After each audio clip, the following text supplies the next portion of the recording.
बिस्मिल्लाहिर्रहमानिर्रहीम। अस्सलाम वालेकुम नाज़रीन, मैं हूं फ़याज़ महमूद और आप देख रहे हैं फ़याज़ महमूद यूट्यूब चैनल। नाज़रीन, आज नूर मुक़द्दम कत्ल केस में एक और समाअत थी। ये डिस्ट्रिक्ट एंड सेशन जज हैं कामरान बिशारत मुफ्ती साहब, उनकी अदालत में इस केस की समाअत हुई है। बड़ी ही शॉर्ट नौइयत की ये समाअत थी। इसका दौरानिया जो है बड़ा मुख्तसर था। उसकी वजह ये थी कि आज मुल्ज़िमान को पहुंचा तो दिया गया था F8 कचहरी में, और लेकिन उनको अदालत में पेश नहीं किया गया।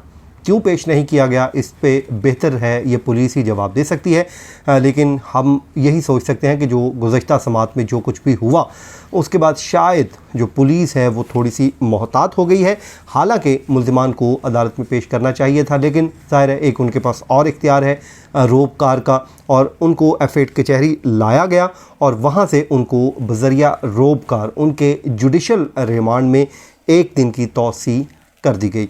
अब इसकी एक बार फिर समाअत होगी 9 सितंबर को, और उसमें इसका जो ट्रायल है, इसका जो फ्यूचर है, उसका तय हो जाएगा कि ये ट्रायल किस जज के पास जाएगा और कौन सा जज इसको की समाअत करेगा। अब इख्तियार इनके जो डिस्ट्रिक्ट सेशन जज हैं उनके पास है कि चाहे तो वो अपने पास ही रख लें या किसी दूसरे जो एडिशनल सेशन जज हैं उनको ये केस मार्क कर दें और वो केस की समाअत करें। आज जब इस केस की समाअत का आगाज़ हुआ तो इसमें जब सामने बात आई, उन्होंने चालान जो है, जैसा आपने कहा कि मैंने पढ़ लिया है, मैंने चालान देख लिया है, लेकिन इसमें एक जो पुलिस की बहुत बड़ी खामी जो है, कोताही जो दिखाई दी उन्हें, वो इंडेक्स का ना होना था। यानी कि अगर 400 पेजेस हैं, पुलिस ने उनको यूं लपेटने के बाद जाके अदालत के सामने रख दिए। ले जी, इसमें से आप रिपोर्ट ढूंढते फिरें, जो फ्रांसिक रिपोर्ट है वो आप ख़ुद ही ढूंढ लें, इसमें जो पोस्टमार्टम रिपोर्ट है वो आप ख़ुद ढूंढ लें।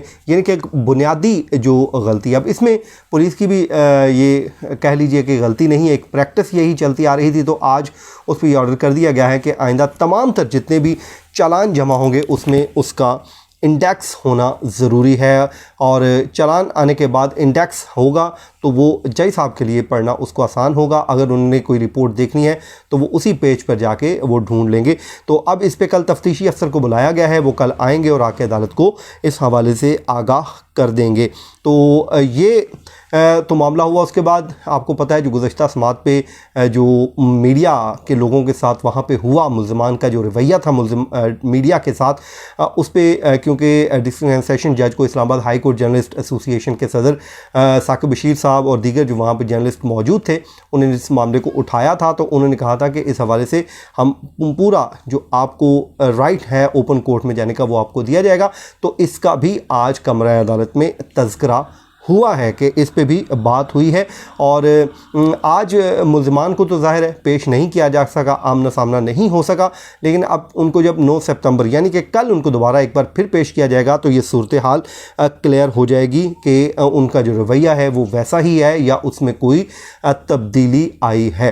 तो ये तो हो गया जी इस की जो आज की हेयरिंग है। इस पे थोड़ा सा अगर मैं प्रोसेस आपको बता दूं, पहले भी मैं बता चुका हूं, लेकिन बाज़ दोस्तों ने पूछा कि ट्रायल कब होगा। यानी कि सवाल सब लोगों का एक ही है कि इसमें जो मुल्ज़िमान हैं उनको सज़ा कब होगी। तो ये बुनियादी सवाल है और बिल्कुल ये आपका एक जेन्युइन सवाल है। अच्छा देखें जी, इसमें एक तो चीज़ ये होगी कि कल एक जो कोर्ट है उसको मार्क कर दिया जाएगा कि जी ये जज साहब सुनेंगे, और वो कौन से जज साहब होंगे ज़ाहिर है वो जब नोटिफिकेशन हो जाएगा जज साहब मार्क कर देंगे तो फिर ही हम बताएंगे। बेहतर ये जुडिशल मैटर है तो उसमें हम वो किसी खबर में नहीं जाते कि कौन हो सकता है या कौन नहीं हो सकता। तो उसके बाद जी ये जज साहब जो भी मार्क होंगे वो इन तमाम मुल्ज़िमान को नोटिस कर देंगे। जो तो जेल में हैं उनको तो पुलिस ले आएगी, और जो इस वक्त ज़मानत पे हैं, ज़मानत पे इस वक्त थेरापी वक्त के 6 मुल्ज़िमान ही हैं, उन सबको नोटिस करके समन किया जाएगा और वो आएंगे और उनको इस चालान फार्म की जो कॉपियाँ हैं चालान की वो दे दी जाएंगी। चालान देने के बाद उनको मिनिमम ये कोर्ट का इख्तियार है कि वो 7 डेज़ देंगे। 7 डेज़ देने के बाद उन पे चार्ज फ्रेम कर दिया जाएगा और उनका जो इल्ज़ाम है उनके ऊपर सब के ऊपर अलग अलग उनको बता दिया जाएगा, और उसके बाद इस्तग़ासा से कहा जाएगा कि आप अपनी शहादतें पेश करें और इस ट्रायल का बाकायदा आगाज़ हो जाएगा। उसके बाद इस केस का फ़ैसला होगा। ये फ़ैसला तो होगा सो होगा, ये बड़ा मुश्किल है कहना कि कब होगा। लेकिन नाज़रीन, अगर हम ये कहें कि इस केस में भी वही हो रहा है जो माजी में होता है, यानी कि हम ये तो नहीं कहते कि इसमें कोई वो गलत कर रहे हैं, मुल्ज़मान का राइट है, उनका जब तक उनको कन्विक्शन नहीं हो सकती वो कानून की नज़र में इनोसेंट ही रहेंगे, बट उनका एक राइट है, वो मुख्तलिफ फोरम पे मुख्तलिफ एप्लीकेशंस दे सकते हैं, दरख्वास्तें दे सकते हैं। लेकिन इससे होता क्या है, इससे केस प्रोलॉन्ग होता है। तो आप ये कह लीजिए कि इस केस ने भी अब बच्चे जनना शुरू कर दिए हैं। तो वो कैसे, एक तो इसमें ख़बर आपके लिए ये है कि जी 13 सितंबर की तारीख मुकर्रर हो गई है। ज़ाकिर जाफ़र और अस्मत आदम की दरख्वास्त ज़मानत पे समाअत होगी। इस्लामाबाद हाई कोर्ट इस पर समाअत करेगा। आपको जैसे कि लास्ट हेयरिंग पे हमने बताया था कि कोर्ट ने डेट नहीं दी, लेकिन अब फिक्स हो गई है। ज़रा ये बताते हैं कि 13 तारीख को इसकी समाअत होगी, यानी कि बरोज़ पीर।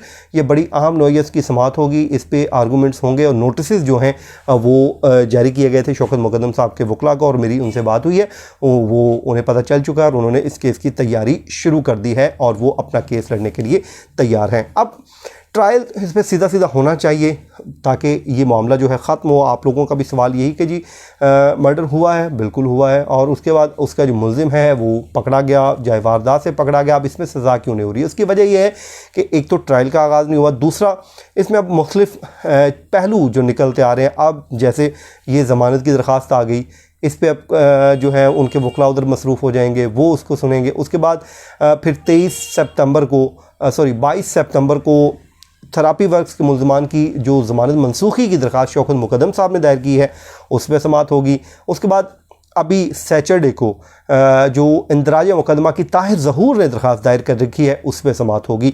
तो ये मुख्तलिफ अब इसकी शाखें निकल आई हैं, यानी कि वकला कोई इधर जाएगा कोई उधर जाएगा। तो इससे मेरे ख़्याल में हमें अपने निज़ाम इंसाफ में कुछ ना कुछ अमेंडमेंट्स लानी होंगी ताकि जो केस है, ट्रायल है, वो जल्द से जल्द मुकम्मल हो। ऐसे ख़ास तौर पर इस नौइयत के जो क्राइम हैं उस पर काबू पाने के लिए ज़रूरी है कि उनको जल्द मंतकी अंजाम तक पहुँचाया जाए और कानून इंसाफ के मुताबिक उस पर फ़ैसला भी दिया जाए। और जैसे कि मैं अक्सर कहता होता हूँ कि इंसाफ ना सिर्फ होना चाहिए बल्कि होता हुआ दिखाई भी देना चाहिए।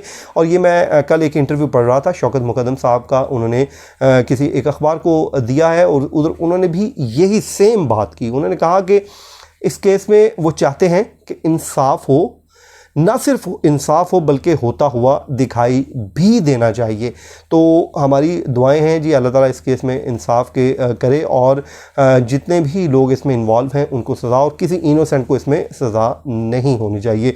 तो ये था जी आज का हमारा वीलॉग। अपनी दुआओं में याद रखिए और आप लोगों की जो साथ है वो हमेशा की तरह इसी तरह बना रहेगा। तो इंशाल्लाह हम भी आपके साथ इसी तरह हाज़िर होते रहेंगे। तो मुझे दीजिए इजाज़त, अपनी दुआओं में याद रखिए। अल्लाह हाफ़िज़।